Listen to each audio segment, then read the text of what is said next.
Hello बच्चों, let's read the question. Question says a permutation of 5 digits from the set 1 2 3 4 5 where each digit is used exactly once is chosen randomly. Let p by q expressed as rational in lowest form be the probability that the chosen permutation changes from increasing to decreasing or decreasing to increasing at most 1.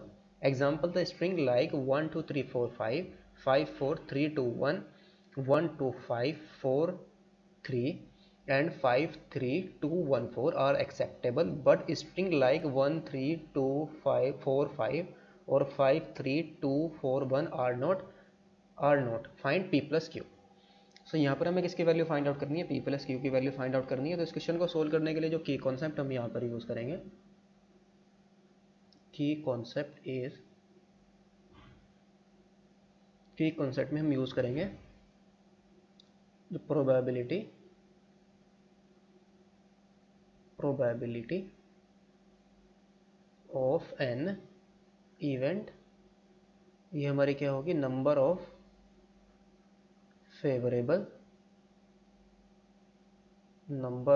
Favourable outcomes upon total number of outcomes. कि favourable outcomes को हम क्या कर देंगे, total number of outcome से divide कर देंगे, तो हमारे पास क्या आ जाएगी, रिक्वायर्ड प्रोबेबिलिटी आ जाएगी. And number of permutation of n different things taken all at a time, different things taken all at a time. ये किसके इक्वल होगा, हमारा n फैक्टोरियल. ठीक है, अगर हमें n थिंग्स को क्या करना हो, टोटल n थिंग्स को अरेंज करना हो n प्लेसेस पर, यानी कि n थिंग्स को n प्लेसेस पर अरेंज करना हो डिफरेंट थिंग्स, तो कितने बेस से उनको अरेंज कर सकते हैं, n फैक्टोरियल बेस में. सुनो, क्वेश्चन के अंदर जो हमें गिवन है वो क्या है, गिवन दैट जो हमारे पास डिजिट्स गिवन है,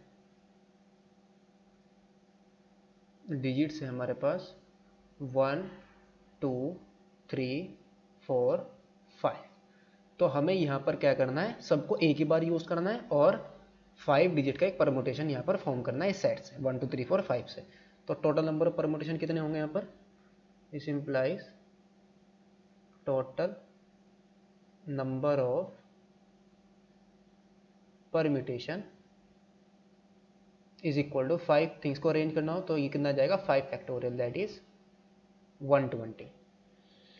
नाउ नेक्स्ट ये क्या कह रहा है कि जो हमारे परम्यूटेशन है वो किसके अंदर एक्सेप्टेबल है, या तो इंक्रीजिंग से डिक्रीजिंग हो, डिक्रीजिंग से इंक्रीजिंग, कम से कम एक ही बार वो चेंज हो रहे हो, यानी ज़्यादा से ज़्यादा एक ही बार चेंज हो रहे, इससे ज़्यादा बार वो चेंज ना हो. यानी कि कौन कौन से एक्सेप्टेबल है, permutation are acceptable, permutation are कौन से एक्सेप्टेबल है, 1 2 3 4 5 एक्सेप्टेबल. क्या है हमारे पास, 1 2 3 1 2 3 4 5 1 2 3 4 5. और दूसरा क्या है, 5 4 3 2 1 5 4 3 2 1. और नेक्स्ट हमारा क्या है, 1 2 5 1 2 5 4 3. और नेक्स्ट क्या गिवन है, 5 3 2 1 4. ये हमारे एक्सेप्टेबल है. और नॉट एक्सेप्टेबल कौन सा है,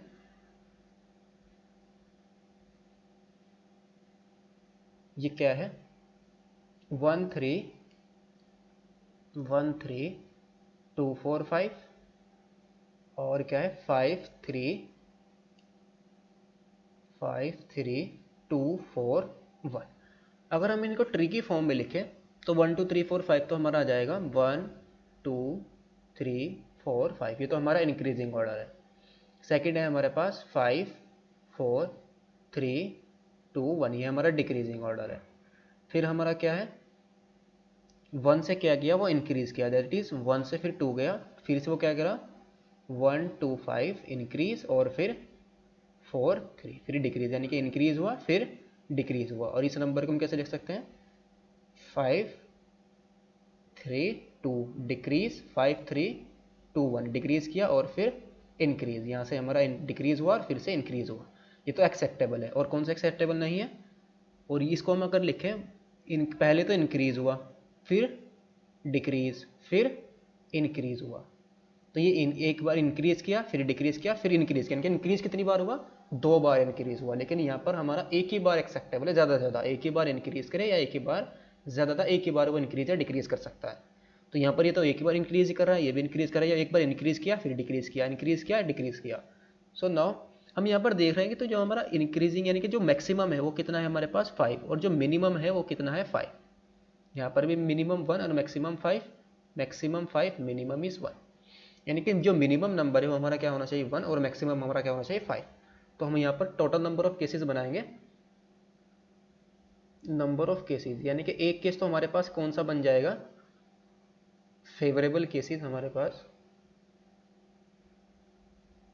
फेवरेबल केसेस एक तो हमारे पास यही है 1 2 3 4 5, यानी कि सिंपली वो इंक्रीज करे और सिंपली वो डिक्रीज करे 1 2 3 4 5 और 5 4 3 2 1, ये डिक्रीज और इंक्रीज, ये हमारे पास 2 केसेस आ गए।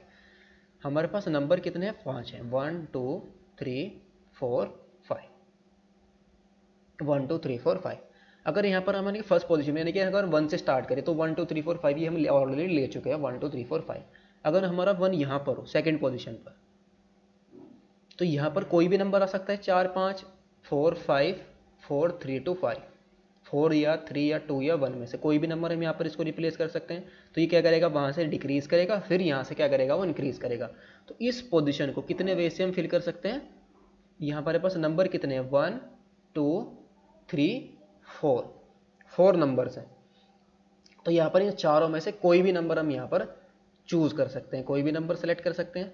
तो चारों कितने वेज होंगे इसको फिल करने के 4 वेज होंगे, यानी कि चारों में से कोई भी नंबर हम यहाँ पर रिप्लेस कर सकते हैं। अब यहाँ पर मान लीजिए हमारे पास कोई भी नंबर आ गया, लेट्स सपोज यहाँ पर 5 आ गया। तो अगर यहाँ पर 5 आया तो अगर कौन, और फिर हमारे पास कौन से नंबर बचे 2 3 4, तो इनको इंक्रीज करना है तो यहाँ पर 2 आना चाहिए, यहाँ पर 3 और यहाँ पर 4।